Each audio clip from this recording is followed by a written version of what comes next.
The Spurs make a sneaky trade as they have recently traded Patrick Baldwin Jr. from the Washington Wizards in what is a sneaky move, and the Spurs may not be done yet as there are other reports coming out about them targeting another big man. We got to dive into the Patrick Baldwin trade, what he brings to the Spurs, and how this is a little sneakier and maybe better than a lot of fans are giving it credit for, plus the moves that the Spurs could very well make before the deadline comes at 3 p.m. Thank you for being here in this episode of Spurs Digest. Quick reminder, guys, we got all the trade deadline content. We got content all after the trade deadline. 3/4 of you watching this video are not subscribed. It's completely free. We have daily news videos. Let's dive right into this. And I got to open up with this recent report that just dropped a couple minutes ago. Milwaukee is trading Patrick Baldwin Jr. and cash to San Antonio, sources tell ESPN. Now, Patrick Baldwin Jr. was just involved in the Chris Middleton trade yesterday. He came over from the Washington Wizards. And look, Patrick Baldwin has not been having a phenomenal season. That's putting it lightly. He's averaging 2 points a game. Yeah, his percentages are fine, but the dude barely plays. But the thing is, he is a former first-round pick, and on his career, he's a 37% three-point shooter. You go look at Wizards fans, and I think a lot of fans in general are just kind of throwing this as, he'll probably never play, end of the bench move.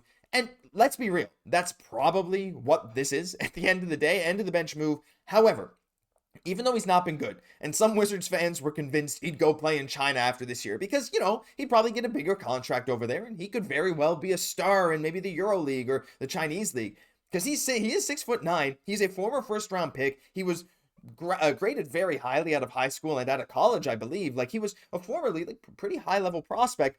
Couldn't quite get that to work at the NBA level. He's kind of been coasting a little bit off of that pedigree that he had a while ago, and he is now not able to find time on the worst team in the NBA. But the Spurs, after moving Zach Collins, do lack a lot of shooting from players that are fairly tall, right? The thing is, with Patrick Baldwin, he can play a bit of the 4, and he can shoot the 3. That's kind of what he does. Now, will he be playing a bunch of minutes as a backup, big man, power forward? Probably not going to play too much as center, but as a 22-year-old backup big, is he going to play a lot?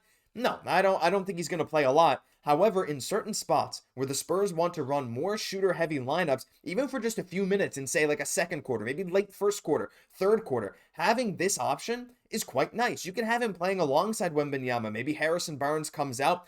Who's your next best potential shooter that can play like the 3 or 4 next to Wemby?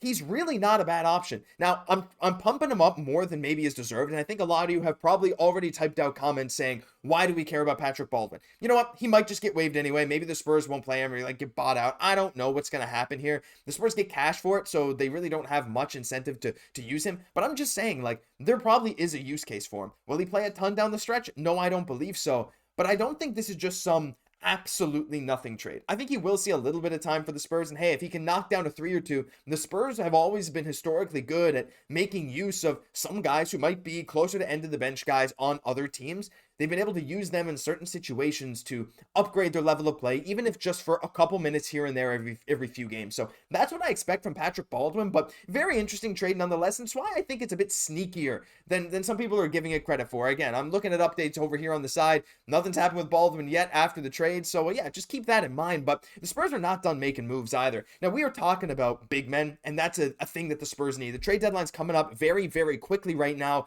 But a lot of talk has been around Spurs bigs. And there was the Air Alamo, as you guys always go check out their site, and I'm going to link it down below. They've been talking about some sneaky targets for the Spurs as well. And there's a couple guys I want to get into. The first guy, just real quick, is Chris Boucher.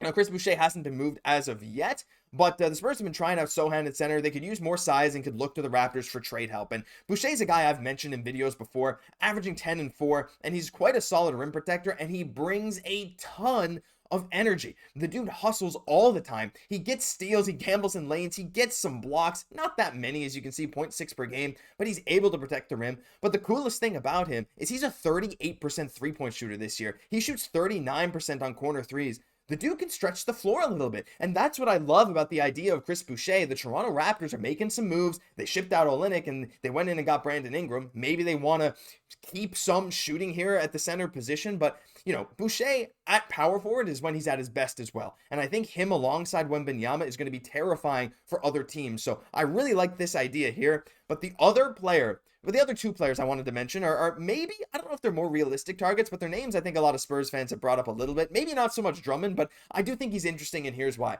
The Sixers have not been great. they might be sellers if they can get the right assets. And Andre Drummond has been playing a lot more with Joel Embiid out. He's only averaging 7 and 7, but the dude's a great rebounder, and he doesn't get many blocks now, but historically, he's gotten some more blocks, right? The dude shoots efficiently from down low. The only problem with him is that, like, he really just is one of those big guys that can be a presence around the rim on defense, but will also shoot efficiently from the field, get you a ton of rebounds, and be an efficient scorer. 51% is not crazy, but historically he's been higher. He doesn't need the ball in his hands very much. Just eat those minutes when Wemby is not in there, be physical, get a bunch of rebounds so that the Spurs don't give up any old boards, and that's that. But another guy that they mentioned is Guerschon Yabusele. And again, talking about Philly, they might be willing to move out on one of these guys. Yabu might be available, and he's a guy that I've already seen a lot of Spurs fans talk about. And if I bring up his stats, well, his are more intriguing, right? I'm actually going to go back to this view. He's averaging 11 and 6 this year.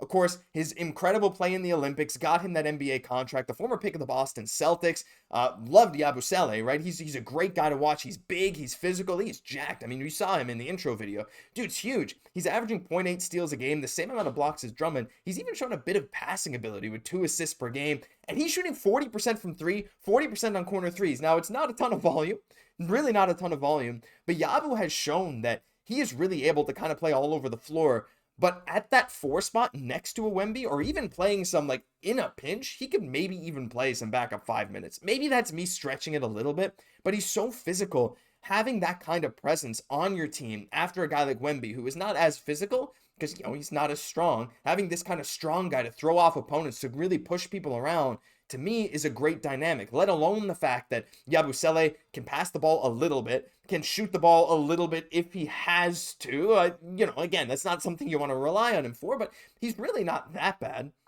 Like, he is attempting 4 threes a game this year for Philadelphia, which is, I actually just looked it up. That's actually way more than I thought. So 4 attempts from 3 a game, 40% over his last few games, like 4 for 7 against Denver, 2 for 4 against Boston, 1 for 2 against Miami.